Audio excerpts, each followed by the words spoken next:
Hello students, welcome to Definite Success Pathshala. मैं आपकी Hindi educator Rupali Verma आज लेकर आई हूँ क्लास 12th हिंदी कोर की हमारी बुक है आरोह भाग 2।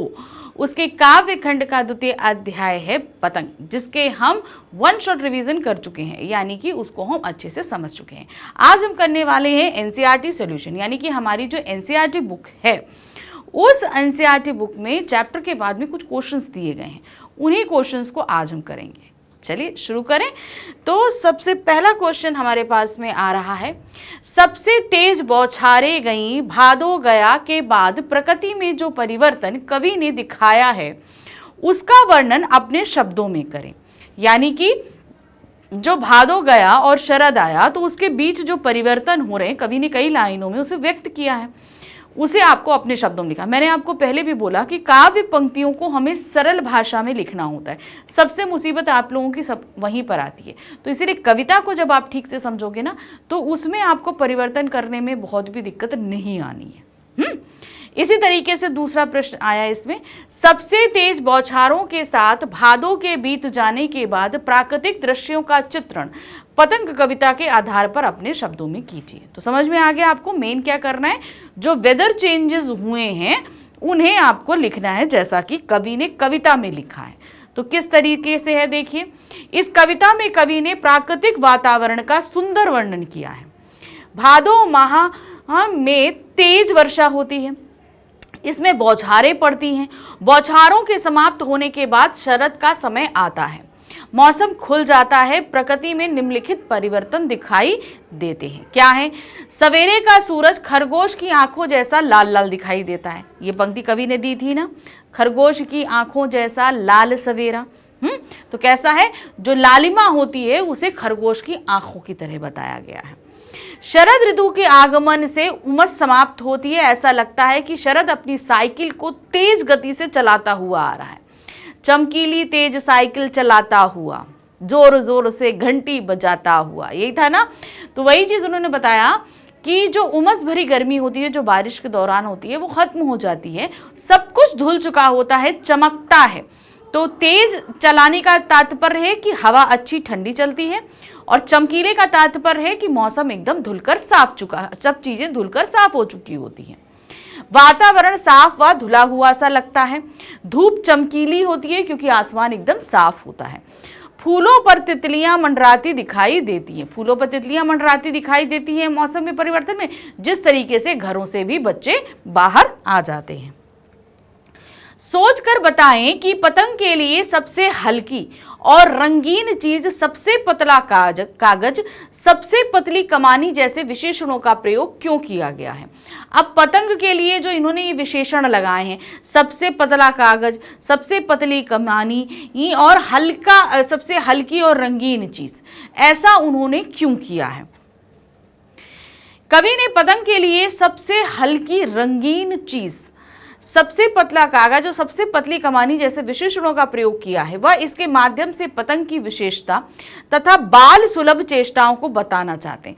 जैसे पतंग देखो क्या होती है, पतंग पतला सा होता है, लचीली होती है ना, रंग बिरंगी होती है। अब बच्चों को भी ऐसे ही देखो, बच्चे जब निकलते हैं रंग बिरंगे कपड़ों में कितने अच्छे लगते हैं, कोमल होते हैं, दुबले पतले होते हैं, लचीले होते हैं कि नहीं होते हैं। तो वही चीज बताया, वह इसके माध्यम से पतंग की विशेषता तथा बाल सुलभ चेष्टाओं को बताना चाहता है। बच्चे भी हल्के होते हैं, उनकी कल्पनाएं भी रंगीन होती हैं, वे अत्यंत कोमल व निश्चल मन के होते हैं। इसी तरह पतंगे भी रंग बिरंगी हल्की होती हैं, वे आकाश में दूर तक जाती हैं। अब बच्चे भी देखिए दौड़ते समय कोई लिमिटेशन नहीं, दौड़ते रहते हैं, जैसे पतंग उड़ती है वैसे बच्चे दौड़ते रहते हैं। इन विशेषणों के प्रयोग से कवि पाठकों का ध्यान आकर्षित करना चाहता है। तो यहाँ पर सिर्फ पतंग ही नहीं, पतंग के माध्यम से उन्होंने बच्चों की भी विशेषताओं को बताकर उसे सिमिलर कर दिया है। तो पतंग की तरफ लोग आकर्षित हों इसलिए उसके इन विशेषणों का इस्तेमाल उन्होंने किया है। प्रश्न संख्या 3 है, बिंब स्पष्ट कीजिए। सबसे पहले तो आप बिंब समझो क्या है। कोई भी जब हम वाक्य लेते हैं तो उसके माध्यम से हम किसी चीज को व्यक्त करते हैं। जैसे हमने क्या यहाँ पर बोला कि क्या कहते हैं चारों दिशाओं में मृदंग की तरह बजते हुए। अब मृदंग की तरह जो बजेगा तो वो हमें क्या होगा, वो हमें कान से सुनाई देगा, तो वो क्या होगा, श्रव्य बिंब होगा। ठीक है। अब सूरज की तरह क्या कहते हैं, खरगोश की तरह लाल आंखों जैसा सवेरा दिया है ना, तो वहां पर क्या, अब लाल आंखें तो हम देखेंगे ना, तो वो दृश्य बिंब हो गया। जोर जोर से घंटी बजाते हुए, अब घंटी अगर जोर जोर से बजाई जाएगी तो वो हमें क्या होगी, सुनाई देगी, वो श्रव्य बिंब हुआ। तो समझ में ना, हम शब्दों के माध्यम से जो दृश्य क्रिएट करते हैं उसे हम देख रहे हैं, सुन रहे हैं, सूंघ रहे हैं, स्पर्श कर रहे हैं। जहां पर ये सारी चीजें व्यक्त होती हैं वो हमारा बिंब कहलाता है। ठीक है, चलिए अब लाइनें पढ़िए।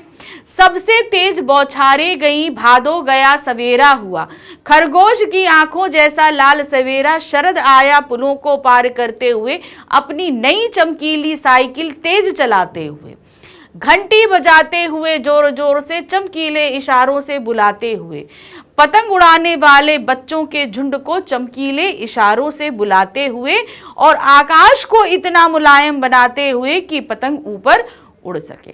तो समझ में आया ना, ये पंक्तियां दी गई। अब इसमें आपको बिंब खोजने हैं।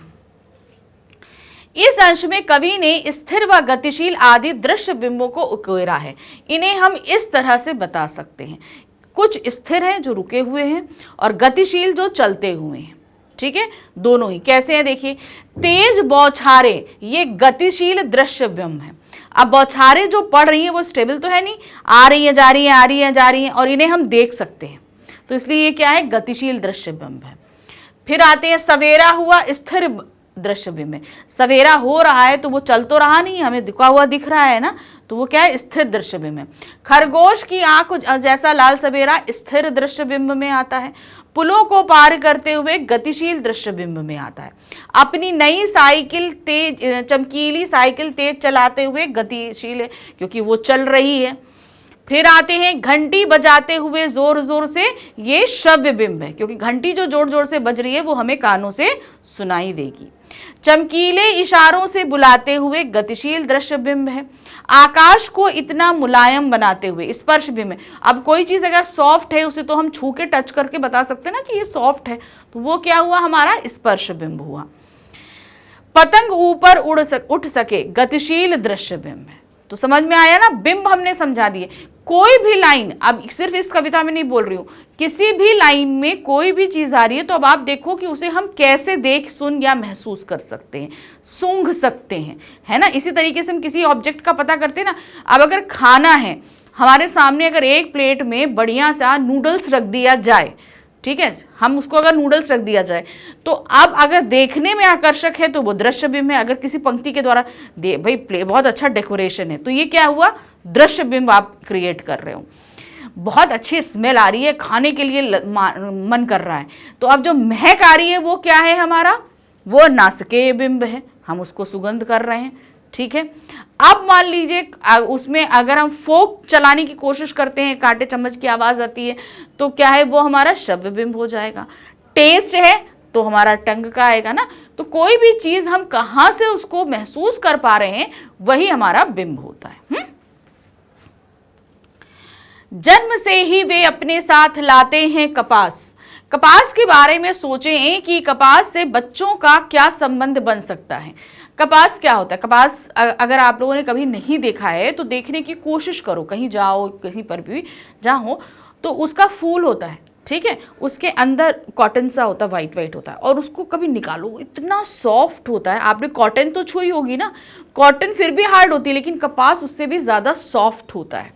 और बच्चों को आप छुओ, देखो ना, बच्चों को गाल छुओ, हाथ छुओ, कितने सॉफ्ट से होते हैं ना।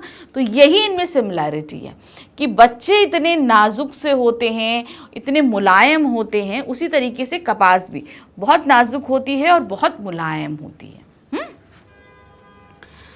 कपास व बच्चों के मध्य गहरा संबंध है। कपास हल्की, मुलायम, गद्देदार व चोट सहने में सक्षम होती है। कपास की प्रकृति भी निर्मल व स्वच्छ होती है, बिल्कुल होती है, एकदम साफ होता है। कॉटन से देखो ना कपड़ा बनता है, फिर अगर हम लोग हो तो कितने साफ स्वच्छ चीज़ें होती है ना, निर्मल एकदम, उसको आप देखोगे तो बहुत ही ज़्यादा पीसफुल चीज़ है और बहुत ही साफ आपको दिखाई देती है। इसी तरह बच्चे भी कोमल व निश्चल स्वभाव के होते हैं। उनमें चोट सहने की क्षमता भी होती है। उनका शरीर भी हल्का व मुलायम होता है। कपास बच्चों को कोमल भावनाओं व उनकी मासूमियत का प्रतीक है। ठीक है, क्या बता रहे हैं? उनका साफ स्वच्छ मन उनकी कोमलता और मासूमियत के प्रतीक के तौर पे इस कविता में इस्तेमाल किया गया है कपास का। प्रश्न संख्या 5 है, पतंगों के साथ साथ वे भी उड़ रहे हैं, बच्चों का उड़ान से कैसा संबंध है? अब उन्होंने क्या बताया? पतंगों के साथ साथ वे भी उड़ रहे हैं। अब वहां बच्चे तो लिटरली अगर आप देखो तो उड़ सकते हैं, नहीं उड़ेंगे। तो यहां पर पतंगों के साथ उनके मन की भावनाएं, मन के विचार, मन की उमंगें जो हैं वो उड़ रही हैं बच्चों की। पतंग बच्चों की कोमल भावनाओं का परिचायक है। ठीक है, मतलब भावनाएं जो उनकी उड़ रही हैं, जैसे पतंग उड़ रही है वैसे वो भी उड़ रहे हैं। जब पतंग उड़ती है तो बच्चों का मन भी उड़ता है। पतंग उड़ाते समय बच्चे अत्यधिक उत्साहित होते हैं। पतंग की तरह बाल मन भी हिलोरे लेता है। जैसे पतंग हवा में करती है वैसे बच्चे का मन भी कभी इस पे, कभी उस पे, कभी उस पे, इस तरीके से होता है ना। वह भी आसमान की ऊंचाइयों को छूना चाहता है। बच्चा भी देखिए, आप बच्चों के मन में मम्मी जैसे पंछी उड़ता है, क्यों नहीं हम भी 2 पर लगा ले और हम भी उड़ें। अब अगर लॉजिकली देखा जाए तो इट्स नॉट पॉसिबल, लेकिन बच्चे के मन में ये चीज आती है ना कि आसमान में वो जो चांद है हम वहां चांद पे जाएंगे, हम तारे पे जाएंगे। वो पक्षियों की तरह उड़ना चाहता है। तो वो किसी चीज के पीछे लॉजिक नहीं देखता है, इसका लॉजिक क्या है क्या नहीं है, बस वो उड़ जाना चाहता है। इस कार्य में बच्चे रास्ते की कठिनाइयों को भी ध्यान में नहीं रखते हैं। उनको इस चीज का ध्यान नहीं है कि ये कठिनाई आएगी, वो घटना आएगी, उसे उन सारी चीजों से मतलब बिल्कुल भी नहीं है। प्रश्न संख्या 6 है, यहाँ क्या दिया है? निम्नलिखित पंक्तियों को पढ़कर प्रश्नों के उत्तर दीजिए। अब हमारे सामने का और खा करके 2 पंक्तियां दी गई हैं, इनको हमें पढ़ना है और इस पर से हमें कुछ प्रश्न पूछे गए हैं, उन प्रश्नों के उत्तर भी देने हैं। क्या है? छतों को भी नरम बनाते हुए, दिशाओं को मृदंग की तरह बजाते हुए। पहली पंक्ति ये है।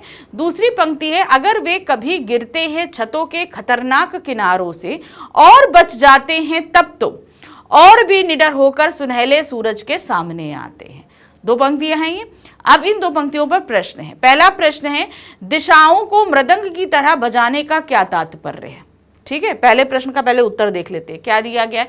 इसका तात्पर्य है कि पतंग उड़ाते समय बच्चे ऊंची दीवारों से, छतों पर से कूदते हैं तो उनके पदचापों में से एक मनोरम संगीत उत्पन्न होता है। यह संगीत मृदंग की ध्वनि की तरह होता है। देख, मृदंग पे जब थाप डालोगे ना, धप थप थप ऐसे करके आवाज आएगी। तो बच्चे भी जब कूदते हैं तो थप थप थप थप करके इस तरीके से आवाज आती है। साथ ही बच्चों का शोर भी चारों दिशाओं में गूंजता है, इसीलिए उसे मृदंग की तरह बताया गया है। दूसरा क्वेश्चन देखिए क्या है, जब पतंग सामने हो तो छतों पर दौड़ते हुए क्या आपको छत कठोर लगती है? जब पतंग सामने हो तो हमें क्या छत कठोर लगेगी? बिल्कुल नहीं लगेगी। हमारा ध्यान पतंग पे है। हम अगर कठोर लगेंगे तो हमारा ध्यान कहाँ हो गया? छत पर हो गया, पतंग पर नहीं होगा। तो ये आपको बताना। देखिए, जब पतंग सामने हो तो छतों पर दौड़ते हुए छत कठोर नहीं लगती है। इसका कारण यह है कि इस समय हमारा सारा ध्यान पतंग पर ही होता है। हमें कूदते हुए छत की कठोरता का एहसास नहीं होता है।